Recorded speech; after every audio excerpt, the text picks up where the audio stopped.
करना होगा, तुम्हें ही करना होगा। ऊपर से तो बोल रही हैं अगर काम करती रहेगी ना तो बच्चा भी स्वस्थ पैदा होगा।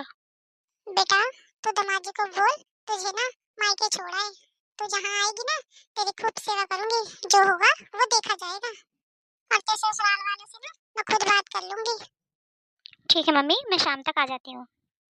हे भगवान, आज तो भगवान तुमने मुझे इतनी खुशियां दी हैं। तुम्हारा लाख लाख शुक्रिया। आज सच में मैं बहुत खुश हूँ। आज तो भगवान सच में मैं कुछ और मांग लेती ना तो तुम तो मुझे वो भी दे देते। सच में भगवान मैं आज तो बहुत खुश हूँ। तुम्हारा जितना शुक्रिया करूँ उतना कम है। आज तो मेरी बेटी भी माँ बनने वाली है और एक तरफ मेरी बहू भी। आज तो मेरी खुशी का कोई ठिकाना ही नहीं है।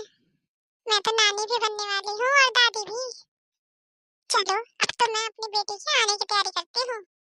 आज तो मेरी बेटी 3 महीने बाद अपने घर आ रही है। और तो और ये मेरी बेटी का पहला बच्चा है। इतनी खातिरदारी करूंगी, इतनी सेवा करूंगी। मैं तो अपनी बेटी को उठने नहीं दूंगी ये बेड से।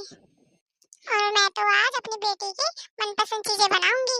मुझसे तो शाम का इंतजार भी नहीं हो रहा।